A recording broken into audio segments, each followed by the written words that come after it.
Okay जी, बिस्मिल्लाहिर्रहमानिर्रहीम, अस्सलाम वालेकुम। क्या हाल चाल है? आज हमारा लेक्चर नंबर 8 जिसमें मैं आपको पढ़ाऊंगा कि लमसम क्या होता है, डीसीए क्या होता है, इन दोनों को किस तरह से यूज़ करते हैं, दोनों के फायदे और नुकसान आपको बताऊंगा। तो इससे पहले अगर आपने हमारे पिछले लेक्चर्स नहीं देखे, सबसे पहले जाकर वो सीरीज कंप्लीट करो। पहले 7 लेक्चर देखो, उसके बाद ये 8वां लेक्चर आपके काम आएगा। चलते हैं अपनी स्क्रीन की तरफ और शुरू करते हैं आज का लेक्चर। स्क्रीन पे आगे शुरू करते हैं लेक्चर। तो सबसे पहले सवाल ये है कि लमसम होता क्या है? What is the meaning of lump sum? ठीक है। इसमें आप क्या करते हो, आप कोशिश करते हो कि कोई भी आपके पास ट्रेड है, आप उसको एक ही बार में बाय कर लो। अपना पूरा वॉलेट एक ही ट्रेड में करो, घुसेड़ देते हो। पूरा वॉलेट आपने या पूरा मार्जिन जो आपने डिसाइड किया वो आप एक ही ट्रेड में एक ही पॉइंट पे घुसेड़ देते हो। ठीक है, आप इसको लंबा होल्ड करते हो। ठीक है। लेकिन ये जो है ये आपको नुकसान देता है। क्यों देता है वो आपको इस एग्जाम्पल के थ्रू समझाऊंगा। ये लमसम किनके लिए बेहतर है? उनके लिए बेहतर है जो बेयर में बाय करते हैं और बुल में सेल करते हैं। ये लमसम उनके लिए है। एक्सप्लेन करते हो किस तरह से होता है। कॉइन है हमारे पास LDO। ठीक है। जो हमने इस प्राइस पे $2, जो कि ये प्राइस चल रही है हमारी $2।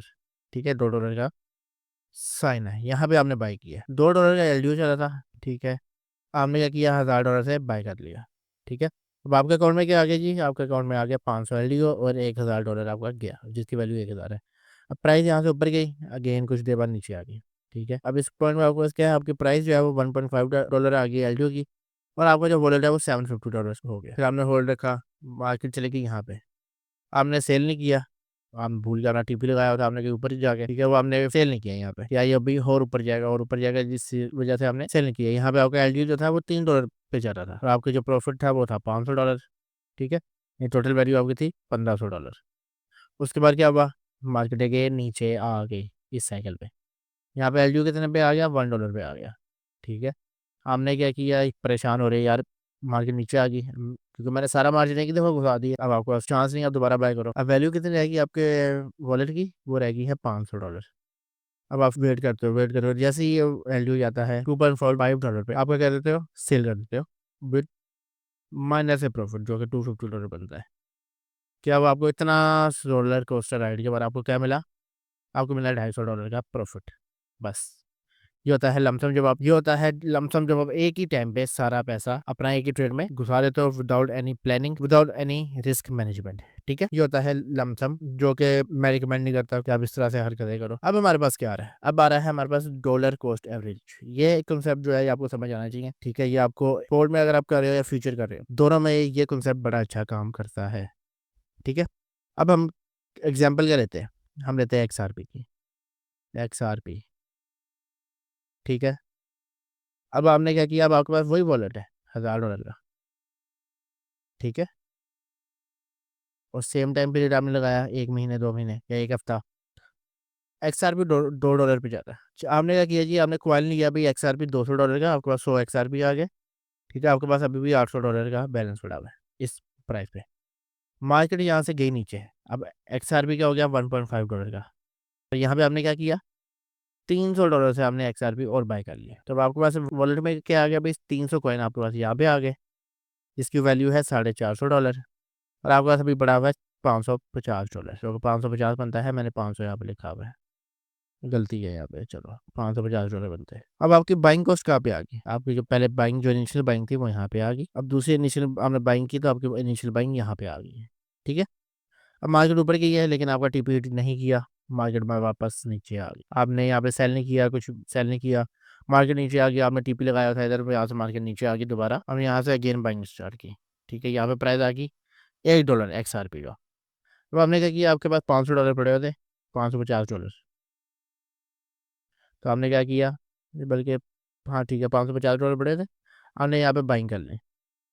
$550 की XRP $1 पे बाई कर लिया। अब आपके पास कितने आ गए, 800 कॉइन आ गए। ठीक है, बैलेंस आपका 0 हो गया, और आपकी जो एवरेज कॉस्ट थी बाइंग की वो आ गई 1.250। ठीक है। अब यहाँ से मार्केट जब ऊपर जाती है, अब जब आपने लास्ट पे, जब आपके पास यहाँ पे $500 का प्रॉफिट आ रहा था, जब आपका टीपी हिट नहीं हुआ था, अब आपने क्या किया, सेम उसी प्राइस पे जब XRP $2.5 पे पहुंचा, वो जो बाइंग थी जो आपने पास में की थी वहां पे आपने सेल कर दी। तो आपके पास कितने कॉइन थे, 800 XRP। ठीक है, आपने उसको सेल किया 2.5 की वैल्यू पे, तो आपके पास अमाउंट आ गई $2000। तो आपके पास कितने आ गए, $2000 आपके अकाउंट में आ गया जब आपने सेल किया। तो उसमें क्या हुआ, DCA करने से आपका प्रॉफिट कितना हुआ, $1000 का। क्यों? क्योंकि आपने लास्ट टाइम की तरह अन्य बार की ट्रेड में एक ही बार पैसे नहीं घुसाए। आपने किया जी, आपने वेट किया प्रॉपर, ठीक है, और प्लानिंग के साथ अपनी ट्रेड को एग्जीक्यूट किया। तो ये होता है हमारा डीसीए करना, वैल्यू को, अपनी एवरेज बाइंग को नीचे लेके आना। ठीक है, ठीक है, ये सिंपल सा कॉन्सेप्ट है डीसीए का। इसको आप उसको फ्यूचर में यूज कर सकते हो, आप इसको स्पोर्ट में यूज कर सकते हो। ठीक है, लेकिन इसमें एक चीज होती है ओवर डीसीए करना। ठीक है, ओवर डीसीए क्या होता है वो मैं थोड़ा सा चार्ट पे चलते हैं, चार्ट पे जाकर आपको थोड़ा सा एग्जाम्पल दे देता हूँ। कोई भी आपने ट्रेड लिया, ठीक है, उसके हमेशा हमेशा आपने कोशिश करनी है कि उसके अंदर आप डीसीए के लिए कुछ अमाउंट रखो। ठीक है, जब भी आप ट्रेड कर रहे हो आपने कोशिश करनी है कि डीसीए के लिए इसमें हमेशा अमाउंट रखनी चाहिए। अब डीसीए के लिए किस तरह से आपने सिस्टम रखना है, फॉर एग्जाम्पल मैंने दिया, मैं जब भी ट्रेड देता हूँ उसमें आपको डीसीए के ऑप्शन हमेशा देता हूँ कि यार डीसीए के लिए हम बीच में रखेंगे, मार्जिन रखेंगे। क्यों रखेंगे? क्योंकि अगर मार्केट हमारे फेवर में नहीं जाती जाती तो हम एक डीसीए करके एक अच्छी बाइंग प्राइस बना लें। एक आपको सिग्नल बताता हूँ कि हमने किस तरह से डीसी करके अपने आप को इसमें बचाया था, क्योंकि मार्केट हमारे यहाँ गेज चली गई थी। तो उसमें हमने ओपी का सिग्नल मैंने दिया था अगस्त के शुरू में। हमने इस एरिया पे बाइंग की, जो कि प्राइस बनती है 0.8150। अब यहाँ पे बाइंग की थी हमने, ठीक है, इस एरिया पे बाइंग की थी।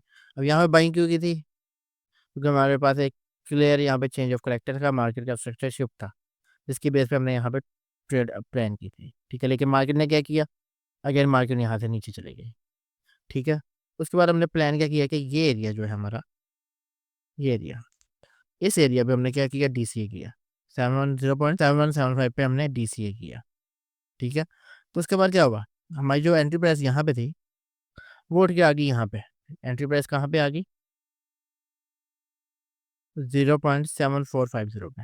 उसके बाद हमने क्या किया जी, ट्रेड को होल्ड किया। कितने दिन होल्ड किया? कोई 15 से 20 दिन हमने इसको होल्ड किया। अब उससे हमें फायदा क्या होगा, अगर हम डीसी ना करते, अगर हम लमसम करके इधर ही बैठ जाते हैं, हमने यहाँ पे लमसम किया और यहाँ पे बैठ जाते हैं, तो हम अभी तक इस ट्रेड में फंसे रहते हैं, क्योंकि मार्केट अभी भी हमारे एंट्री प्राइस पे नहीं गई है। तो हमने यहाँ पे क्या किया, हमने प्लान करके यहाँ इस एरिया पे एक डीसीए प्लान किया, जिसके बाद हमारी एवरेज बाइंग जो है वो यहाँ पे आ गई। ठीक है, उसके बाद हम वेट किया। अब मार्केट हमारी एंट्री से पहले ही हमने यहाँ पे अपना टीपी बुक करके एंट्री को क्लोज कर दिया, जो 7.5% का गेम पे हमने टीपी बुक। ठीक है, तो ये फायदा होता है हमारे पास डीसीए करने का। लेकिन यहाँ पे ओवर डीसीए नहीं करना कि आपने यहाँ पे एक गलती करने बैठो कि भाई ठीक है इससे ये होता है तो मैं यहाँ पे भी डीसीए कर दूँ, यहाँ पे भी डीसीए कर दूँ, यहाँ पे भी, यहाँ पे भी, यहाँ पे भी, और उसके बाद मार्केट अगर आपका एसएल ले ले तो आपका अच्छा खासा लॉस। तो डीसीए हमेशा 1 से 2 दफा ट्रेड में करना, उससे ज़्यादा आपने डीसीए नहीं करना। और डीसीए करने की भी रेशो होती है, क्या होती है वो मैं आपको बताया। तो अगर आप फॉर एग्जाम्पल आपने प्लान किया कि 5% में अपना मार्जिन यूज़ करूंगा एक ही ट्रेड में, ठीक है, आपने उसको किस तरह से प्लान करना, हमने प्लान करनी है या एक एंट्री, अगर स्कैल्प कर रहे हो तो एक ही एंट्री काफी है। और आप या तो इंट्राडे में, ठीक है, या स्विंग में, तब आप मल्टीपल एंट्री, तो उसकी रेशियो क्या बनेगी, पहले आप 1% एंट्री लोगे। ठीक है, अगर आपने 3 एंट्रीज प्लान करनी है, हम अभी बात कर रहे हैं 3 एंट्रीज की, फिर आप 2% या फिर 2%, ये आपका बाइंग का तरीका होना चाहिए। या दूसरा तरीका, आप इसको 1% यहाँ पे बाय करो, 1% इधर बाय करो, और बाकी 3% अपने नीचे बाय कर लो अपने लिए। इससे क्या होगा, आपकी एवरेज प्राइस जो है, अगर इन दोनों तरीके से आपकी एवरेज प्राइस यहाँ पे आ रही है तो आपकी अब एवरेज प्राइस आ जाएगी इधर। ठीक है, अगर आप 2 एंट्रीज कर रहे हो उसमें भी आप इसी तरह से करना है कि पहले 2% ले लो, फिर 3% बाइंग कर लो। ऐसे नहीं करना है, 1% और 4% की रेशो भी यूज़ कर सकते हो। उससे क्या होगा, आपकी एवरेज बाइंग ज़्यादा अच्छी होगी। और डीसी करने में आपके पास एक अच्छी जो है वो गैप होना चाहिए। ठीक है, अगर आपकी एंट्री यहाँ पे है फर्स्ट, ठीक है, और सेकंड एंट्री आप ले रहे हो यहाँ पे, तो कोई ख़ास आपको डीसी का फ़ायदा नहीं मिलेगा। ठीक है, आपकी एवरेज बाइंग आ जाएगी कब, समवट है इधर आ जाएगी, तो आपको उसका फ़ायदा नहीं होगा। आपने कोशिश करनी है जब भी आपने डीसीए प्लान करना तो एक अच्छी अमाउंट जो है, गैप जो है वो प्राइस में होना चाहिए। अगर आप यहाँ पे आप डीसीए करते हैं ना, हमने फर्स्ट एंट्री यहाँ पे ली, सेकंड एंट्री यहाँ पे ले रहे हैं, ठीक है, और आपने यहाँ पे 1% लिया, यहाँ पे 2% लिया, तो आपकी एवरेज बाइंग यहाँ पे आनी चाहिए, यहाँ पे आएगी। ठीक है, तो ये छोटा सा कॉन्सेप्ट है, और आप इसका यूज़ करते हैं, ट्रेडिंग करते हो, तो आपका वॉलेट जो है कि अच्छा एक्सपोनेंशियल तरीके से ग्रो करता है, अच्छा आपको ग्रोथ करने की अपॉर्चुनिटीज मिलती है। ठीक है, तो ये था हमारा लेक्चर आज का छोटा था। तो ये था आज का लेक्चर, कोई कॉम्प्लिकेट चीज़ नहीं थी, सिंपल सा कॉन्सेप्ट है। तो लमसम क्या होता है, डीसी क्या होता है। लमसम में ये होता है कि आप एक ही दफ़ा ट्रेड में घुस जाते हो, उसके बाद आप डीसी करने की आपके पास स्पेस नहीं होती या मार्जिन नहीं होता, अब उसमें फंसे रहते हो। डीसी करने से क्या होता है, वो एक ऐसी ट्रेड जो आपकी फंस भी गई है, जिसमें आप फंसे भी हुए, उसमें भी आप निकलने का अपॉर्चुनिटी मिल जाए। तो कोशिश करनी है कि जब भी आप ट्रेड करो, डीसी के लिए हमेशा एक अमाउंट अपने पास रख। तो यही था आज का लेक्चर, उम्मीद करता हूँ लेक्चर लेक्चर समझ आया होगा। समझ आता है तो वेल एंड गुड है, नहीं समझ आता कोई सवाल पूछना है तो सीधा कमेंट बॉक्स में सवाल कर दो, वहाँ पे आपको जवाब मिल जाएगा। तो मिलता हूँ आपसे अगले लेक्चर में, तब तक अपना ख्याल रखिएगा, अपने पोर्टफोलियो का ख्याल रखिएगा। अल्लाह हाफिज़।